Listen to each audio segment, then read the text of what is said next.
Hello, hello, hello. Here we are one more time.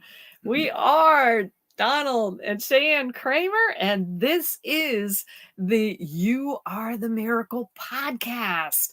Whew, we're getting awfully late on Sunday nights. Yes, we are. But I will say the last time we went live on a Sunday night, and it was like 9 o'clock, we had more activity than we knew what to do with. We may have gone past that curfew at this point, but it's all good. We're here because we want to share with you just a few little thoughts about how to build a kingdom business. Let's face it, if you truly are going to be the miracle that you were created to be, then you ought to be somebody who's looking at how do you build a business that puts God as the CEO. We actually have a friend who wrote a whole book about that, and she did a heck of a job on it. Yeah, that's fantastic. Fantastic book. But anyway, we are getting ready to come out with a mini video course on this very subject, on how to build a kingdom business. And we thought we'd just give you guys a little bit of a preview here tonight. And what we're hoping is, if any of this sounds interesting to you, we want you to give us a comment. Just put me in the comments, and then you can like it. You can share it if you think it's relevant. But put me in the comments if you would like to be among the VIP beta testing group that kind of helps us to test out that mini video course. There's no cost to be involved in the test group. We just want a group of people that will kind of check it out for us in the beginning and let us know what they think. And who knows where it all goes from there. But anyway, so let's give you a little bit of a taste of some of the things that are going into this video course. One of the big things that we found, and Don and I have been working on building this God-centered business for at least a decade now, yes. And definitely since we've been on the road over the last few years. But here's the kicker: so many people think that they can plan out a whole business before they ever get started. They can plan it from A to Z, and they know exactly how it's going to go. Is that how any of our businesses have gone? No, it's okay to do an outline. It is. But be prepared. Be prepared. And really what we want you to hear is it's important to learn how to quickly adjust your plan. One of the things we have seen over and over again is that people will get caught in what I call flat forehead syndrome. It comes from running into brick walls over and over again. And why is that? Because they refuse to adjust their plan. That's right. And especially if your plan has come about because you felt something in your spirit that was moving you towards being able to create a business like this. And, that's a good thing. You get something, or maybe some people really hear or have dreams that give them some really visual ideas about what they need to do to be able to launch and grow a business. And that's a good thing. But here's the fact. You and I have no control over other people and the situations that happen around us. So when all of a sudden everything in the world is changing, and gee, do you think it's changing much these days? It's changed the last few years quite a bit. Quite a bit. And it's continual change. Yes. I once was doing some inspirational writing, and what I was getting through that writing was change is the cornerstone of all that matters. And most of us don't like that word change. We like things to pretty much say the same. Same old. Huh? Yes. We know how they're going to go. Majority of people like that. But the fact of the matter is, when you don't have control over other people, you've got to be able, the word that came up during the pandemic was pivot. You got to be able to pivot quickly, and you've got to be able to cast your net wider. Find ways to come up with new ideas to test a different market or test a different way of doing things, or maybe testing out your information in a different way. All of these things are things that will help you to quickly adjust your plan. So just know that if you're going out here to build any kind of business, but I'm going to say kingdom business because they're usually God inspired in my experience, Right. be prepared to adjust the plan, because God will help change it for you if you ask. Right. The second thing that we want you to think about is a concept that we've called profitable partnering. Profitable partnering is, in my humble opinion, the way to let you know if God gives you an idea to start a business, he doesn't expect you to have to do it by yourself. It's just not necessary. And boy, when you had your copier business, you did a lot of Oh, profitable yes, partnering. I did. Who were the kinds of people you partnered Well, with? for one thing, I've had someone work on printers for me Mm-hmm, because I didn't have the time to do it, and they were my customers. mm-hmm, So what I created was a good relationship with that person. mm-hmm. They made more money by working on printers, and actually, we both made more money That's right, because you were working kind together. of splitting Mhm. the profit, And right? yes, and then I had someone making redoing toner cartridges for Yep. me. Mm-hmm. And again, there was business that I got I didn't have. They were getting business they didn't have. So what it worked out to, if you do it right, you can make more money while you helping someone else make more money. You're creating that win-win situation that all it does is make things a lot better, takes headaches and stress off you, but you're doing something wonderful, Mm-hmm. working together. Absolutely. And I know, I mean, you had the printer guy, you had the cartridge guy. Didn't you have a computer guy at one point Yes, too?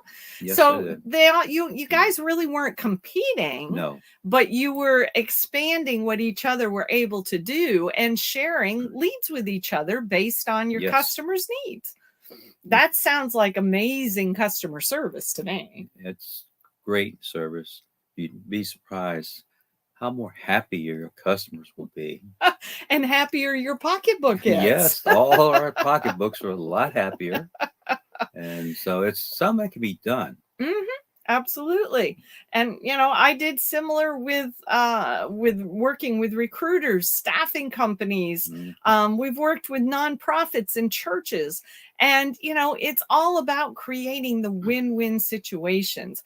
And depending on what kind of business that you might feel like you're being called to create, there could be different kinds of partnerships. But one of the things that we do have is an ebook that if anybody is interested in that ebook, I will put a link under the video wherever you're seeing it. This is right now live streaming on Facebook, YouTube, and on LinkedIn. I will put a link to a free ebook that's all about more clients, more sales, the consultant's guide to profitable partnering. So I will put that after we are done recording, and feel free to grab that. So that's number two. First is learn how to quickly adjust your mhm. plan. Second is, the power of profitable partnering. And the third one, which we have seen far too frequently lately, is called avoid analysis paralysis. Oh my goodness. There is an acronym that I feel very strongly about. The word is ACT, ACT. And if you look at ACT as an acronym, it stands for action changes things. Right, And, definitely.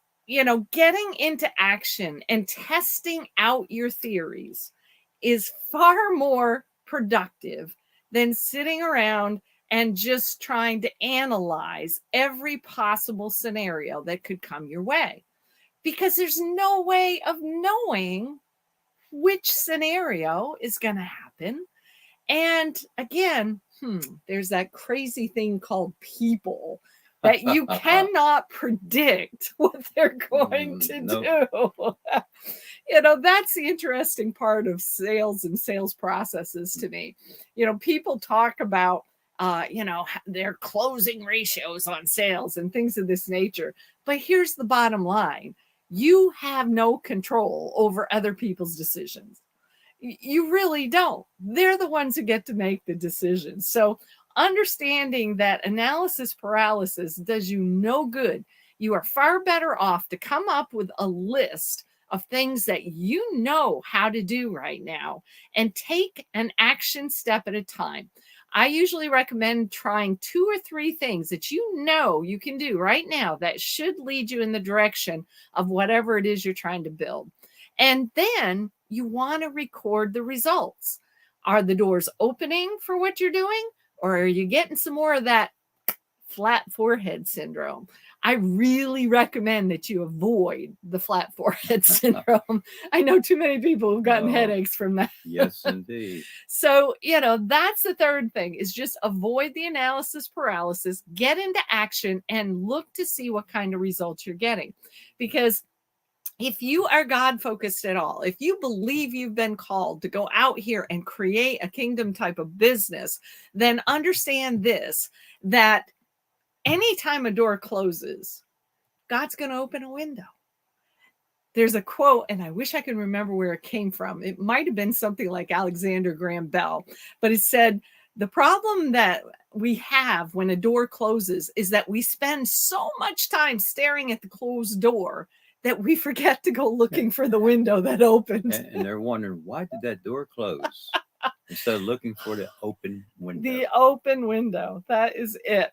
So those are our 3 little tidbits tonight, our little nuggets in terms of how to go about building a kingdom business. And I want to just give a shout out to the Boom Group ladies who kind of gave me this idea a week or 2 ago just to put together these little videos. They were very helpful in letting me know that they thought it was really important for more people to hear what are the things you need to know in advance and how do you keep going? Because we've been working on things we've been working on for over a decade. And, the only time you fail is when you quit. Right? Are you sitting on your hands and don't start? There you go. How's that? If you never start, you've automatically failed. That's right. So don't sit on your hands and not start. And then don't quit. Well, also, if you have problems and you do fail at that, learn from it. Yes. And start again. Yes, absolutely. Because in my books, if you're in action, there's no such thing as failure, because every action is going to do one of 2 things. It's either going to move you forward, or, like you were saying, it's going to teach you something so that you have a better understanding of how to move forward. And we're not perfect, so learn from your mistakes. Absolutely. That's what I'd say. So remember, these little nuggets are actually part of an 8-video mini series that I'm putting together. It's going to be up on YouTube very shortly. Just put me in the comments if you'd like to be part of our VIP beta test group, because I want some feedback from some people in terms of how valuable do you think this video mini series is. So let me know if you'd like to be part of that group. And if you really like what we're talking about, then please comment, like it, share it around, and make sure that everybody knows now is the time to be building kingdom businesses, because who's the miracle? You are. You are the miracle we're waiting for. So let's get out of the bleachers. Stop sitting on your hands. Get out of the bleachers. Let's get down on that playing field and have some fun. Absolutely. Because heaven on earth can be created, but only if you and we get together and do it. So thanks so much for listening to us tonight. It's been awesome. We'll see you in another week. I believe we actually have a guest speaker lined up for next Sunday evening. Oh, can't wait for that. Absolutely. So have a fabulous week, everybody, and let us know how we can help you to be the miracle we're waiting for. Take care. Bye-bye. Bye-bye.